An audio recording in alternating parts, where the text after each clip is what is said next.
नमस्कार, आप देखना शुरू कर चुके हैं आई इंडिया और मैं हूं डॉक्टर पंकज सिंह गौर। राजधानी से सटा हुआ सीतापुर जनपद है और यहां पर ज़्यादातर लोग कृषि पर आधारित हैं। और जब धान की फसल की रोपाई हो रही हो और ऐसे में खाद के लिए उन्हें लाइन में लगना पड़े, मारामारी करनी पड़े, तो आप समझ सकते हैं कि अन्नदाता कितना परेशान होगा। आज इसी परेशानी को समझने की कोशिश करेंगे कि खाद को लेकर इतनी मारामारी आखिर क्यों है। क्यों खाद को लेकर लोग समितियों पर लाइन लगाते हैं, सुबह से शाम हो जाती है और एक एक बोरी के लिए वो तरसते हैं। ऐसी नौबत आखिर क्यों आई। कृषि मंत्री उत्तर प्रदेश सरकार के सीतापुर में आकर निरीक्षण करते हैं, कार्रवाइयां करते हैं और तमाम दावे करते हैं। बावजूद इसके समितियों पर आप लाइन देखकर कह सकते हैं कि खाद को लेकर मारामारी अभी भी बनी हुई है। यूरिया खाद को लेकर ये मारामारी क्यों है। जो हमारे साथ आज लोग मौजूद हैं, ये दरअसल खाद के खुदरा व्यापारी हैं और ये पहले से ही तमाम तरीके की शिकायतें भी दर्ज कराते आ रहे हैं, अपनी मांगों को भी रखते आ रहे हैं। तुलना करिए आप कि जो सहकारी साधन समितियां हैं वो 150 के आसपास महज हैं और सिर्फ 60 कर्मचारियों के सहारे जैसे तैसे उनका संचालन किया जा रहा है। 56 लाख की आबादी वाले सीतापुर जनपद में ज़्यादा से ज़्यादा लोग कृषि पर आधारित हैं और सिर्फ 60 लोग जो समितियों का संचालन कर रहे हैं, उनको खाद के वितरण की जिम्मेदारी दे दी गई। वाह, आप समझ सकते हैं कि ये लोग कितनी जिम्मेदारी से काम कर रहे होंगे।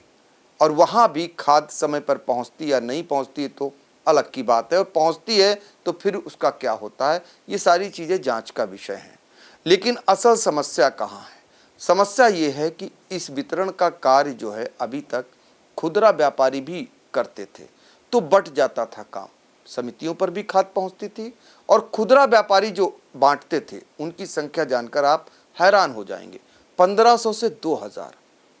आप सोचिए, इतना बड़ा भूभाग है सीतापुर, तो सब लोग मिल करके जब ये काम करते थे तो वो कहीं ना कहीं बट जाता था, ये मारामारी नहीं होती थी। खाद की किल्लत जो है वो सरकार जाने, लेकिन जो व्यवस्था में खाद आ रही है वो समय से क्यों नहीं बट पा रही है। तो आज जिलाधिकारी से मुलाकात फिर से जो है खुदरा कृषि व्यापारी वेलफेयर एसोसिएशन के तमाम पदाधिकारियों ने की है। उन्हीं से ज़रा समझने की कोशिश करते हैं और जिम्मेदारों तक ये बात पहुंचाने की कोशिश करते हैं कि वो क्या करें जिससे जो मारामारी है खाद को लेकर ये ना होने पाए। तो आप लोग आज जिलाधिकारी से मिले हैं, ये पहले भी आपकी मुलाकात हुई, जब कृषि मंत्री आते हैं उसके बाद कार्रवाई होती है, आप लोग तब भी मिलते हैं, आज भी मिलते हैं। माजरा क्या है ये खाद को लेकर के, जब आप खाद का कारोबार करते हैं दिक्कत कहाँ है। सर, हम लोग पिछली बार जब मिले थे जिला अधिकारी महोदय से, तो हम लोगों ने अपनी बात रखी थी कि हम लोगों को होलसेलरों के द्वारा महंगा यूरिया दिया जा रहा है और हम लोगों का रेट फिक्स नहीं करा जा रहा है। जिस तरीके से किसानों का 266 रुपये बिक्री का रेट गवर्नमेंट के द्वारा तय कर दिया गया है, लेकिन हम लोगों को ख़रीद का हमारा रेट पता ही नहीं है। हमारा रेट कोई 250 देता है, कोई 60 देता है, कोई 70, कोई 80 देता है। तो उसके बाद भी जो हमारे सेकेंडरी फ्रेट हैं और लोडिंग अनलोडिंग है, वो चार्जेस मिलाने के बाद हम लोग जो कंट्रोल रेट गवर्नमेंट के द्वारा तय किया गया उससे 20-30 रुपये ऊपर में ख़रीदते हैं, तो हम कैसे कंट्रोल रेट पे बेच पाएंगे। तो अगर हम लोग कंट्रोल रेट पे बेचेंगे नहीं तो कार्रवाई होगी। तो जिला अधिकारी महोदय ने इस पर संज्ञान लिया और उन्होंने जिला कृषि अधिकारी महोदय को बोला और उसके बाद से व्यवस्थाएं कुछ सही हो गई। हम लोग को कंट्रोल रेट पे यूरिया मिलने लगी, हम लोग कंट्रोल रेट पे यूरिया बांटने के लिए पूरी तरीके से तैयार है। लेकिन इसी बीच में हमारे मंत्री जी आके और पूरा ज़िले का दौरा करने के बाद में जो भी कुछ रहा और उसके बाद उन्होंने जाके एक फरमान जारी कर दिया कि जितना भी प्राइवेट का फर्टिलाइज़र आ रहा है, चाहे वो यूरिया, DAP, MOP जो भी कुछ हो, वो अभी तक जो फर्टिलाइज़र जो प्राइवेट सेक्टर में आता था 100% डिस्ट्रीब्यूट होता था, अब उसमें से 40% पहले कोटा उन्होंने निर्धारित कर दिया कि गवर्नमेंट को जाएगा ही जाएगा। उसके बाद अभी 1-2 दिन पहले उन्होंने 50% का कोटा फिक्स कर दिया। अब समस्या ये है कि जितनी भी रेकें अभी आ रही हैं, अभी पीछे यारा की रेक लगी, उसमें वो प्राइवेट की रेक थी, उसमें सीतापुर और लखीमपुर दोनों का माल था। अब उसमें सीतापुर का टोटल माल जो था वो PCF में चला गया। जबकि वो प्राइवेट सेक्टर की थी। अभी 40-50% की बात समझ में आ रही तो वो तो 100% चला गया, जबकि लखीमपुर का सारा निजी में। इस बाबत हमने जब बात करी तो उन्होंने बताया कि पीछे से ही ऐसा आदेश आया है। हमने कहा चलो कोई बात नहीं। उसके बाद लगातार 3-4 रेकें लग चुकी हैं और उसमें से एक बोरा भी माल जो है प्राइवेट सेक्टर में नहीं जा रहा है। सारा का सारा यूरिया पीसीएफ में डंप हो रहा है और उनका उन्हीं के थ्रू डिस्ट्रीब्यूट हो रहा है। वो किस तरीके से डिस्ट्रीब्यूट करते हैं ये उनका अपना मैटर है। अच्छा, पहले क्या व्यवस्था थी? अभी मान लीजिए 50% सरकारी उसमें जा रहा है जो यूरिया होती है, पहले क्या व्यवस्था थी? पहले तो यही व्यवस्था थी कि जो इफ़को की रेक थी वो सरकारी में जाया करती थी, बाकी प्राइवेट की रेक आती थी वो लोकल रिटेल डीलरों के यहाँ डिस्ट्रीब्यूट हो जाती थी, वहाँ से वो लोग किसानों को डिस्ट्रीब्यूट कर देते थे। अब वो इफ़को की तो रेक उनकी है ही है और जो प्राइवेट है उसमें से 50% माल भी उनका है। अब प्राइवेट सेक्टर को माल ही नहीं मिल रहा तो डिस्ट्रीब्यूट करे कहाँ से? इसलिए वो सारी की सारी जो भीड़ है वो सोसाइटीज़ पे जा रही है और सोसाइटीज़ पे जब माल नहीं मिलता तो स्थितियाँ ये हैं कि जैसे मान लीजिए मेरी दुकान पे माल नहीं है लेकिन 300 किसान बैठा हुआ है। जो प्राइवेट पे कहा जा रहा था कि महंगे दामों में मिल रही, जिसका आपने बताया कि महंगी आपको मिल रही थी इसलिए महंगी बेच रही थी, निर्धारण नहीं था, अब वो व्यवस्था दुरुस्त हो गई। पहले से दुरुस्त है, कंट्रोल रेट पे माल मिल रहा है। 250 रुपये का हम लोग को होलसेलरों के द्वारा माल दिया जा रहा है कंट्रोल रेट पे। हम लोग उसमें 2-4-5 रुपये लेके अपना मार्जिन लेके बेच रहे हैं, कंट्रोल रेट पे बेच रहे हैं, लेकिन माल ही नहीं मिल रहा तो बेचे कैसे? आज की तारीख में अगर 1,500-2 हज़ार दुकानों पे माल पहुँचे तो जाहिर सी बात है कि जो भीड़ वो सोसाइटीज़ में लगी वो डिस्ट्रीब्यूट हो जाएगी, भीड़ कम हो जाएगी, लोगों को अपने अपने एरियाज़ में माल मिल जाएगा। अब सीतापुर में बैठा हुआ मैं हूँ, मेरे पास हरगांव से किसान दौड़ के आ रहा है या आप मान के चलिए लहरपुर से किसान दौड़ के आ रहा है, तो आप स्थिति समझिए कि क्या है। अच्छा, एक सवाल का जवाब और दे दीजिए, कितने साल बाद ये नौबत आई है जो इस साल जिस तरीके से क्राइसिस है, मारामारी है, क्या पिछले गत वर्षों में भी रही है? मैंने बचपन में देखी है ऐसी क्राइसिस, सपा के दौर में ये क्राइसिस हमने एक बार देखी है, लेकिन पीछे इस तरीके का साल 2 साल 3 साल में नहीं हुआ। देखिए, ये है असली वजह कि क्यों खाद की मारामारी है, क्यों प्राइवेट दुकानों पर अब खाद नहीं दी जा रही, सरकारी समितियों तक सीमित किया जा रहा है। इस वजह से वो चूंकि उनकी संख्या सीमित है, 60 कर्मचारी हैं, कैसे बांट सकते हैं? 2000 ऐसे लोग हैं जो प्राइवेट खाद की व्यापार करते हैं। हाँ, उनको लेकर के जो शिकायतें थीं कि महंगे दामों पर बेचते हैं, उसको लेकर भी एक ज्ञापन पहले डीएम को दिया जा चुका है। जो खुदरा व्यापारी थे उन्होंने कहा उन्हें जब निर्धारित रेट में खाद मिलेगी, उसका रेट तय होगा, तो वो भी महंगी नहीं बेच सकेंगे। उन्हें तो थोक से ही मनमाने ढंग से दी जा रही है खाद। तो कुल मिलाकर ये जो कमियां थीं, जब बारात आनी थी तो व्यवस्था पहले से ही करनी थी, और जब बारात आ गई उसके बाद अलग अलग तरीके के आदेश आ रहे हैं जो दिक्कत तलब हो रहे हैं। इससे जहां किसान परेशान हो रहा, वहीं खुदरा व्यापारी भी परेशान हो रहे हैं। ये बताइए कि आपको क्या लगता है, सीतापुर की ये समस्या कैसे दूर की जा सकती है? सर, यदि आपके चैनल के माध्यम से मैं बताना चाहता हूँ, यदि प्राइवेट का 100% मटेरियल हमारे खुदरा विक्रेताओं को डिस्ट्रीब्यूट कर दिया जाए, ये 3 दिन में समस्या हल हो जाएगी। इसमें समस्या हल होने में कोई दिक्कत नहीं, कुछ नहीं, लेकिन सिर्फ तो मनमानी तो नहीं होगी, महंगे दाम पे तो नहीं बिकेगी? नहीं, सवाल ही नहीं उठता। उसके लिए सर ये है, एक आदेश जारी कर दिया जाए और पहले से भी जो हमारे विक्रेता बंधु हैं वो अब सम रेट के अंदर ही माल बेच रहे हैं, कहीं से कोई शिकायत नहीं। 270 रुपये, 66 रुपये, इससे कहीं ऊंचा कोई माल बेच ही नहीं रहा। उसका कारण है कि जब सबके पास माल पहुंच जाता है, एक कंपटीशन मार्केट में क्रिएट हो जाता है, तो 266 रुपये माल बिकता है। अब फ़ायदा हम लोगों को ये होगा, हम लोग इसके साथ साथ में उधारी भी देते हैं, तो वो पैसा भी हमारा रिकवर होता रहेगा, किसान भी हमारा आता रहेगा, और हमारे जो अन्य उत्पाद हैं, जिंक है, दवाइयाँ हैं, कुछ बीज होते हैं सब्जी वगैरह के, वो सारे बिकते रहते हैं। एक रोटेशन चलता रहता है, किसान का आना जाना रहता है, तो हमको भरोसा रहता है जब किसान आता जाता रहेगा तो हमारा जो बाकी का पैसा है वो हमको मिल जाएगा। अगर यही स्थिति बनी रही तो आए दिन भगवान न करे कुछ ऐसा हो कि लोगों का 10-10 लाख, 20-20 लाख किसानों के ऊपर बाकी है। अगर किसान ही हमारी दुकान पर नहीं आएगा तो हमारा पैसा वो मर जाएगा। तो हमारे लिए एक बड़ी फिक्र की बात है तो आगे भविष्य में हम धंधा कैसे करेंगे, हम क्या करेंगे क्या नहीं करेंगे, इसको लेकर के बहुत बड़ी समस्या एक उत्पन्न होने वाली है। देखिए, बहुत चिंता की बात है इन व्यापारियों के लिए कि इनका जो पैसा बकाया है वो किसानों से कैसे निकलेगा। जब दुकान पे किसान नहीं आएगा तो पैसा इनका चुकता नहीं होगा। ये चिंता है इनके सामने। 2000 ऐसे दुकानदार हैं, इनके परिवारों की आप गणना कर सकते हैं, तो उनके परिवार के सामने रोजी रोटी का संकट भी खड़ा हो जाएगा। किसान तो परेशान है ही, अब परेशानी इधर भी आ गई है। तो यही गुहार लगा रहे हैं अधिकारियों से कि ये परेशानी दूर करिए और जैसे पहले व्यवस्था थी इनको खाद मिलती रहे, तो ये भी किसानों को खाद उपलब्ध कराते रहें और ये मारामारी ना हो। कितने साल से आप खाद का कारोबार करते हैं? 10 साल से मैं खाद का कारोबार कर रहा हूँ और जहाँ तक मुझे जानकारी है कि 10 साल में ऐसी कोई अव्यवस्था नहीं हुई है जो अव्यवस्था इस समय फैली हुई है।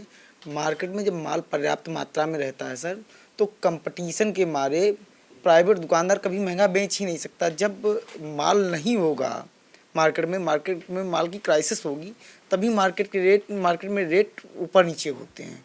तो हमारी तो सोच यही है कि माल पर्याप्त मात्रा में उपलब्ध करा दिया जाए तो ये क्राइसिस होगी ही नहीं। तो देखिए, पर्याप्त मात्रा में माल उपलब्ध करा दिया जाए, यानी खाद उपलब्ध करा दिया जाए, तो ये क्राइसिस नहीं होगी। अभी तो यूरिया की मारामारी, अभी डीएपी आनी है। आप सोचिए जरा, यूरिया को लेकर इतनी मारामारी है तो डीएपी को लेकर क्या स्थिति बनेगी। डीएपी की ज़्यादा खपत होती है यूरिया की? यूरिया की सर ज़्यादा खपत होती है। अच्छा, तो आगे अगर यही व्यवस्था रही तो डीएपी में भी यही दिक्कत आएगी? गेहूं के सीजन में सर डीएपी की ज़्यादा खपत होती है। जी सर। तो उस समय भी यही दिक्कत आएगी? दिक्कत सर ऐसा रहेगा तो रहेगी ही। अगर हम लोगों को सर समय से मिलती रहे कंट्रोल रेट में, तो कोई बेचने में दिक्कत नहीं। अच्छा, कितने दिनों से आप लोग यूरिया नहीं बेच पा रहे हैं? ये सर लगभग 1-1.5 महीने हो गया, तब से बहुत ज़्यादा दिक्कत। तब से बराबर दिक्कत बनी? हाँ जी सर। अच्छा, प्राइवेट जो थोक के बड़े दुकानदार हैं उनके यहाँ यूरिया मौजूद है? नहीं सर, कह नहीं सकते, जब जाओ पता करो तो है नहीं, यही बताते हैं। उनके यहाँ ही नहीं है? जी सर। तो खुदरा वालों को क्या मिलेगी? जी सर, मिलती ही नहीं। तो अब आज मांग किए, डीएम साहब ने क्या कहा आपको? डीएम साहब ने कहा, क्या कहा सर, इन्हीं हम साथ में गए थे सर। मैंने कहा सर। तो देखिए, आश्वासन ही मिल रहा है, लेकिन अब व्यवस्थाएं कब तक दुरुस्त होंगी, कब तक इन्हें खाद मिलेगी, कब ये किसानों को देंगे, ये एक भविष्य में बना हुआ है और इसी की मांग ये लोग जोरदार ढंग से कर रहे हैं, लगातार कर रहे हैं। आप कब से दुकानदार हैं? 10 साल हो गए मुझे। 10 साल में इस तरीके की स्थितियां पैदा हुई? कभी नहीं थी, ये इधर ही महीना 2 महीने से ये प्रॉब्लम हुई। इसके पहले कभी ये समस्या थी ही नहीं। जब से हम 10 साल से बिजनेस कर रहे तब से ये समस्या नहीं थी। इधर 2 महीने में ये प्रॉब्लम हुई कि माल किसान आता है, 2-2 किसान बैठा रहता है, सोचता है माल मिलेगा, माल समिट पे माल है, इफ़को स्टोर में माल है, वहाँ से धक्के मार के गाली गलौज करके उसको भगा दिया जाता है। वहाँ पे माल बांटा नहीं जाता है, हम लोगों के पास आता है तो हम लोगों के पास माल नहीं, तो हम लोग देंगे क्या। सबसे बड़ी समस्या है कि जब हम लोगों के पास माल जब मिलेगा ही नहीं तो हम किसान को कैसे दे देंगे। आज हमारी दुकान पे 300 फार्मर बैठा है। अब हमने उसने फ़ोन किया कि आप हमको यूरिया दो, हमने कहा हमारे पास जब माल ही नहीं है तो हम दे कहाँ से। तो कहे ठीक है, आप आज नहीं दोगे, कल नहीं दोगे, परसों दोगे, हम आप ही की दुकान से माल लेंगे। हम वहाँ जाएंगे ही नहीं, क्योंकि वहाँ पे माल हमको मिलते नहीं है। जबकि समित हमारे पड़ोस में 3-3, 4-4 समित हैं, 2 इफ़को के सेंटर हैं, उसके बावजूद भी वहाँ माल आता है, उसके बाद उनको नहीं मिलता है। फार्मर ये कहता है कि रात में माल वो उड़ गया है, और वहाँ के अधिकारी ये कहते हैं कि हमने माल बांट दिया किसानों को, मगर किसान को माल ही नहीं मिल रहा तो हमारी दुकान पे 400 फार्मर क्यों खड़ा होता। समस्या यही है। अगर हम लोगों को टाइमली माल मिलता रहे, हम लोग भी फार्मर को टाइमली माल देते रहे। अगर जब हम लोगों को नहीं मिलेगा, कुछ फार्मर ऐसे होते हैं, कहते हैं कि हम IGRS करेंगे, कोई कहता कुछ करेंगे, तो उनके करने और ना करने से नहीं होता। हमारे जब पॉस मशीन में जब हमारा स्टॉक होगा तभी तो हम आपको माल दे सकते हैं, या हमारे दुकान में अगर अवेलेबल हो, हमारा आपको माल ना दे रहे हो, तो उस कंडीशन पे आप चाहें जो कि शिकायत करो। मगर जब हमारी दुकान में ही माल नहीं है, हमारे स्टॉक में माल नहीं है, तो हम कैसे आपको वितरण कर देंगे। बिल्कुल, खाद ही नहीं है तो किसानों को कहाँ से खाद दें, ये दुकानदार का कहना है। आज खुदरा व्यापारियों ने, जो खाद के खुदरा व्यापारी हैं, 4 मांगों को लेकर के आपने जिलाधिकारी को ज्ञापन दिया है। क्या मांगे हैं? एक तो मांग सर माल हम लोगों को अवेलेबल कराया जाए, और दूसरी मांग PCF में माल जो है रोका जाए, क्योंकि PCF वाले गोदाम में डंप कर रहे हैं माल, और सोसाइटी पे जो माल जा रहा है वो 10 बजे खोलते हैं, 2 बजे बंद कर देते हैं। उनके कोई कार्रवाई नहीं हो रही, प्राइवेट दुकानदारों पर कार्रवाई हो रही है। अच्छा, सोसाइटीज़ जो हैं सिर्फ 2 बजे तक ही खुलती हैं? जी ये भी एक जी, और रेट पर भी बेचते हैं। जब जी, हम लोगों ने यार कॉर्पोरेटिव से कहा, लेकिन उन्होंने कहा ऐसा नहीं है। और जबकि बहुत RGRS हो रही है और शिकायत भी हो रही है। परसेंडी है, परसदा है, सब वहाँ पर शिकायत हुई है। जी तो देखिए, एक और समस्या निकल करके आई। जो समितियां हैं वो 2 बजे तक ही खुलती हैं, यानी 2 बजे तक ही वो लोग कार्य करते हैं जो सचिव हैं। तो ऐसे में उसके बाद अगर किसान लेने पहुंचेगा तो वो शायद बंद मिलेगी तो दिक्कत किसको होगी? किसानों को होगी। तो सीतापुर में जो खाद की वास्तविक रूप से जो दिक्कत है, खासकर अभी जो मांग चल रही यूरिया की, उसके पीछे का जो कारण था ये खुदरा व्यापारियों ने बता दिया। इसमें सबसे बड़ा कारण जो आपने सुना कि ये 20,000 ऐसे लोग थे, 2,000 ऐसे लोग थे जो खाद को बेचने का, 2,000 की संख्या है, हाँ 2,000 जो खाद बेचते थे। आप सोचिए जरा, और समितियां सिर्फ और सिर्फ छोटी हैं, उनकी संख्या सिर्फ 1500 है। तो वो कैसे पूरी कर पाएंगी? ये है वास्तविक दिक्कत, और इसके बाद भी इन्हें खाद नहीं दी जा रही है। कुछ और समस्या बताना चाह रहे थे, हाँ बताएं।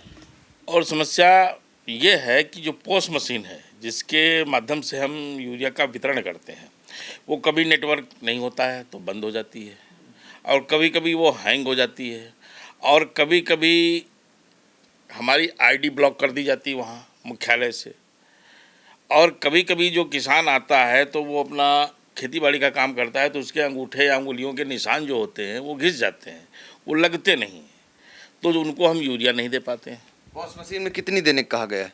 2 बोरी, एक किसान को 2 बोरी। और यदि किसान ज़्यादा मांगता है तो वो अपना जो है वो खसरा खतौनी लेके आए। अब किसान के सामने इतनी बड़ी समस्या है कि वो पहले खसरा खतौनी लेने जाए, उसके बाद में दौड़ के आए। और आज के परिदृश्य में 4 बीघा, 5 बीघा, 3 बीघा, 8 बीघा, इससे ज़्यादा किसी के पास ज़मीन नहीं है। अच्छा, सरकार ने कहा था कि हम नैनो यूरिया की व्यवस्था कर रहे हैं, ये खाद की किल्लत को दूर करेंगे। नैनो यूरिया कहाँ गई उनकी? नैनो यूरिया जो है व्यवहारिक रूप से किसान इस्तेमाल नहीं कर पा रहे हैं। उसका कारण ये है, 300 मैक्सिमम रेट यूरिया का पहले ही बताया, अब तो 266 रुपये में यूरिया मिलती है। ले गया किसान, खुद उसने अपने खेत में डाल दिया।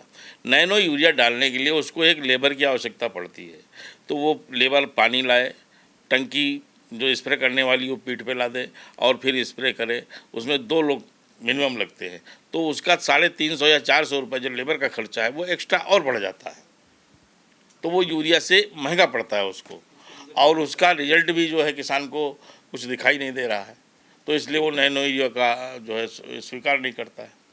तो देखिए, इसलिए स्वीकार नहीं करता, ये दिक्कतें हैं। फाइनल टच लेते हैं आपसे। अब आप बताइए कि इसको कैसे विधिवत दुरुस्त किया जाए। सर, मैं थोड़ा ध्यान आकर्षित करना चाह रहा हूँ पॉस मशीन को लेकर, जो अभी हमारे अध्यक्ष महोदय ने कहा। अभी लगातार जिले की काफ़ी आईडियाँ बंद हो रही हैं। आज आईडी खुली है, कल सुबह ब्लॉक हो जाएगी, पता नहीं है। और उस आईडी को खुलवाने के लिए इतनी मशक्क़त करनी पड़ रही लोगों को। भाई, अगर मेरे पॉस में माल है और वो आईडी अगर ब्लॉक हो गई तो मैं अपने पॉस से वो माल नहीं काट सकता, और अगर वो माल नहीं काटूंगा तो वो ऊपर दिखता है तो वो बताते हैं कि ज़िले में इतना माल पड़ा हुआ है, इसलिए मैं आगे रेक नहीं भेज रहा हूँ।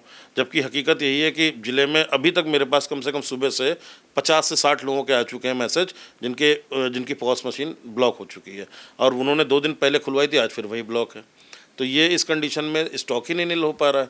ये तो एक इतना बड़ा मुद्दा हो गया है। हम लोग इसको लेके कई बार लिखित में दे चुके हैं, 4-4 बार दे रहे हैं। यहाँ से मेल जा रही है मुख्यालय तक, और मुख्यालय से फिर वो वापस चली आ रही है। जब तक कि पॉस मशीन दुरुस्त नहीं करी जाएगी या जो आइडिया है सब प्रॉपर तरीके से चालू नहीं करी जाएंगी, तो जो बचा हुआ स्टॉक है वो दुकानदार काट नहीं पा रहे हैं, और उसके एवज में उनकी दुकानों पे छापेमारी हो रही है कि भाई आपके पास स्टॉक में पड़ा हुआ है और आप माल सेल कर रखे हो।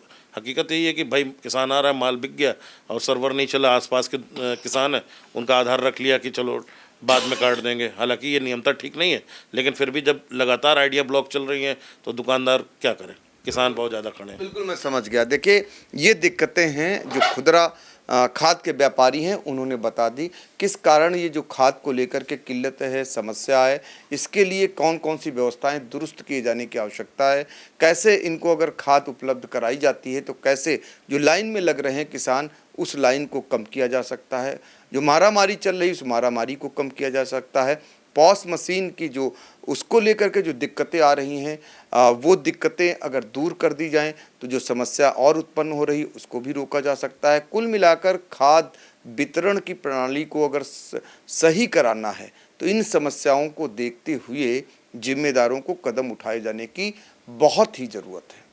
सीतापुर से आई इंडिया के लिए अपने सहयोगी अनुराग पांडे के साथ डॉक्टर पंकज सिंह गौर।